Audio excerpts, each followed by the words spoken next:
Hi, I'm Elizabeth. And I'm Cindy. And we're here with another feeding frenzy for the Master Key system. And we are on part 2, number 8. We can walk at will. We can raise the arm whenever we choose to do so. We can give our attention through eye or ear to any subject at pleasure. On the other hand, we cannot stop our heartbeats, nor the circulation of the blood, nor the growth of stature, nor the formation of nerve and muscle tissue, nor the building of bones, nor many other important vital processes. You agree with that statement? I do. It makes sense. Some things we choose to do or choose not to do, and others just happen without us thinking about them. Thank goodness. Yeah. Have you ever tried to do that, pat your head, rub your stomach? Yes, I have. I'm not very good at it. I don't want to try it on camera. But I've often wondered, especially since I started studying more of the alternative medicine kind of stuff and what I'm responsible for and what I'm not and where disease comes from and that sort of thing.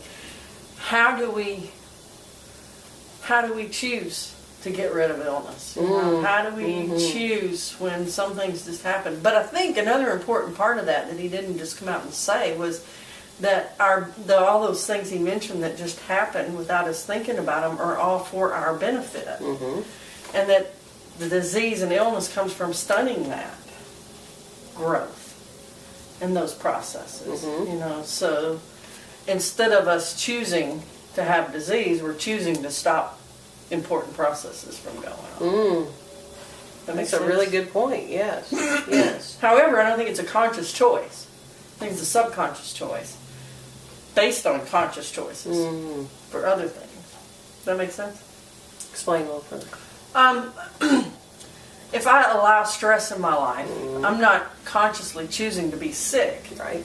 But the stress in my life... But the stress that you allow causes a dis-ease. Right, in the rest in my body, or it stunts the growth of some normal process. So, for instance, this stupid cough I seem to not be able to get rid of is because of something that I'm doing to block the normal body processes that keeps that cough under control. It's either making my immune system not work as well, or, you know, I feel like it's partially my fault, but not consciously. But subconsciously, because consciously I'm allowing something that I shouldn't be allowing, or disallowing something that I should be, you know. So I think there's a very fine balance there. And all of life is a very fine balance. Exactly. And yes, I can choose to raise my arm and, you know, and still my hair grows without me thinking about it, you know. So there's just strange how some things we choose and some things we don't. Some things we know about, some things we don't. Some things are. But there are things that we can, those choices that we make in our conscious lives that do interrupt the subconscious part of us. You know, like you were saying. Like, I can make the choice to eat things that are not healthy for me, and they're going to interrupt the natural processes that take place without my knowledge, you know. So then I'm going to have to make other choices, other changes in my conscious life in order to make those, in order to allow the subconscious to get things back into alignment. Yeah, so read it again. We can walk at will. We can raise the arm whenever we choose to do so. We can give our attention through eye or ear to any subject at pleasure. On the other hand, we cannot stop our heartbeats, nor the circulation of the blood, nor the growth of stature, nor the formation of nerve and muscle tissue, nor the building of bones, nor many other important vital processes.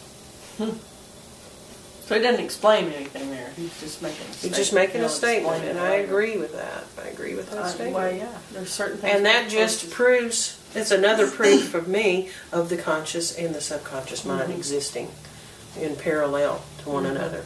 Because you couldn't have those two separate systems going in tandem like that without there being the conscious one that makes the choices and the subconscious one that runs the rest of it, regardless of the choices. But sometimes I raise my arm out of habit, you know, or sometimes I do things that are conscious choices by habit or subconscious. You know what I'm saying?